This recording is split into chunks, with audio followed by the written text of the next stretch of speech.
बिस्मिल्लाहिर्रहमानिर्रहीम। अस्सलामुअलैकुम। Welcome to ऐसे टीचिंग जोन। आज की हमारी ये वीडियो कुकिंग क्लासेस की है। तो आज हम बनाने जा रहे हैं आम का पन्ना। कच्चे कैरियों से बनाया जाता है जो कि गर्मियों के लिए बहुत ही फ़ायदेमंद होता है। तो आइए हम बनाना शुरू करते हैं। तो देखिए, आम पन्ना बनाने के लिए हमने ये कैरियाँ ली है। कच्चे आम होते हैं ना, इसको कैरी बोलते हैं। तो इसी से हम आम पन्ना बनाएंगे। तो इसको सबसे पहले हम अब भूनेंगे। तो देखिए, इस तरह की जाली लेंगे और हम जो है इस पर ऐसे कैरियों को रख देंगे, हम भून लेंगे। अगर आपके पास जाली नहीं तो डायरेक्ट आप गैस पर भी रख सकते हैं, ठीक है ना। तो इस तरह दो दो करके आप लोग डायरेक्ट गैस पर रख कर भून सकते हैं। हम इसको 3 रख कर भूनेंगे। आपको जितनी क्वांटिटी में बनाना उतने बनाइए। तो देखिए, इसको घुमा फिरा कर हमने अच्छी तरह से भून लिया। देखिए, हर जगह से। तो इसी तरह आप लोग घुमा फिरा कर अच्छी तरह से, है ना, घुमा घुमा कर भून लेंगे, है ना। अब इसको हम जो है छीलेंगे और इसका पल्प अलग कर लेंगे। छील कर देखिए, इस तरह छुरी से हम छील लेते हैं तो आसानी से छिल जाता है। ये देखिए,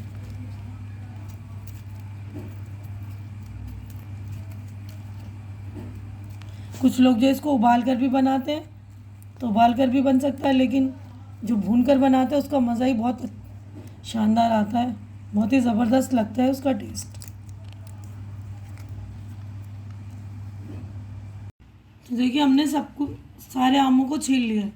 तो बिल्कुल ठंडा हो जाएगा ना, ठंडा होने के बाद हम छीलेंगे। अब तो इसका हम छुरी की या कोई भी चम्मच की मदद से इसका हम डायरेक्ट जार में ही पल्प निकालना शुरू करते हैं। मतलब इसका जो गूदा है वो निकाल लेंगे इस तरह। ये देखिए, अच्छे से गल गया है बिल्कुल।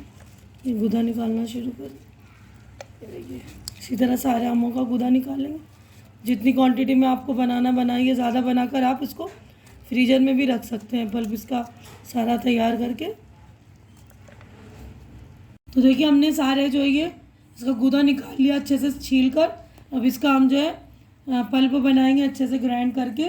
तो इसमें देखिए, मसालों में हमने ये काली मिर्च पाउडर लिया है। तो जितना मतलब आपकी क्वांटिटी होगी उसी हिसाब से लेंगे आप।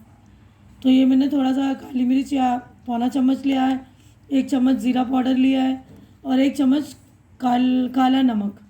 तो इतनी चीज़ें हम डाल रहे हैं इसमें। तो देखिए, 1 कटोरी हमने शक्कर लिया है, चीनी, वो भी डाल लेंगे। तो आप भी अपना जितना मीठा आपको पसंद है उस हिसाब से डालिएगा। तो सारी चीज़ों को हम ग्राइंड कर लेंगे। तो देखिए, कितना अच्छा पल्प बनकर रेडी हो गया ना। इसमें थोड़ा सा मैंने चिल्ड बिल्कुल पानी डाला है। ज़्यादा पानी नहीं डालेंगे तो अच्छे से पल्प बनेगा नहीं। थोड़ा सा ही डालेंगे, है ना। तो अब इसको हम निकाल लेते हैं।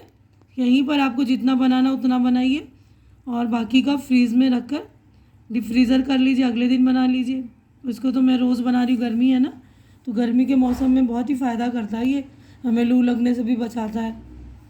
तो आप लोग ज़रूर इसको ट्राई कीजिए गर्मी के दिनों में। देखिए, हमने आधा पल्प निकाल के रख लिया है, उसको बाद में बना लेंगे। अब इसमें जो हम पानी ऐड करेंगे, चिल वाटर ऐड करेंगे जिस जार में हमने बनाया था उसी जार से।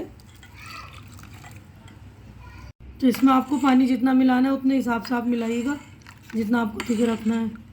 ये देखिए, और इसमें मैं ज़रा सा, है ना, हरा कलर मिलाऊंगी। इससे ज़रा सा खूबसूरत लगेगा, अच्छा लगेगा। वह ऑप्शनल है बिल्कुल, फूड कलर मिलाना।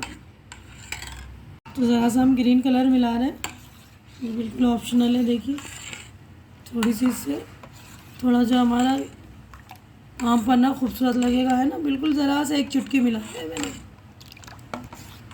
देखिए, कितना शानदार अब बनकर रेडी हो गया हमारा।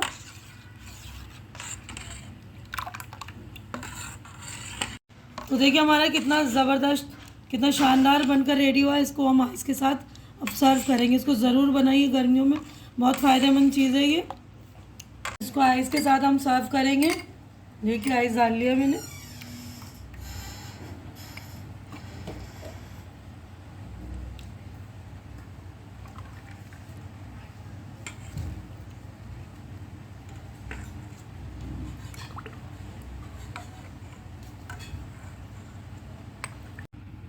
तो देखिए, हमारा कितना शानदार बनकर रेडी हुआ। उम्मीद है आप लोगों को मेरे आम पन्ना बनाने की जो रेसिपी मैंने आप लोगों को जो तरीका बताया अच्छी तरह से समझ में भी आ गया होगा। और मेरी वीडियो अच्छी लग रही होगी, अच्छी लग रही तो इसे लाइक कीजिए, ज़्यादा से ज़्यादा शेयर कीजिए ताकि लोग गर्मी में ये आम पन्ना बना सके इस तरह से। जो भून कर हम बनाते हैं उसका बिल्कुल जायका ही अलग ही आता है, बहुत ही सौंधा सौंधा से लगता है। एक बार आप लोग ज़रूर ट्राई कीजिए और मेरे चैनल को सब्सक्राइब कीजिए ताकि मेरी हौसला अफजाई हो सके, हमारी हिम्मत बढ़ सके। हमारी अगली मुलाकात इंशाअल्लाह नेक्स्ट वीडियो में होगी। तब तक के लिए आप लोग अपना ख्याल रखिए, मुझे दुआओं में याद रखिए। अल्लाह हाफिज़।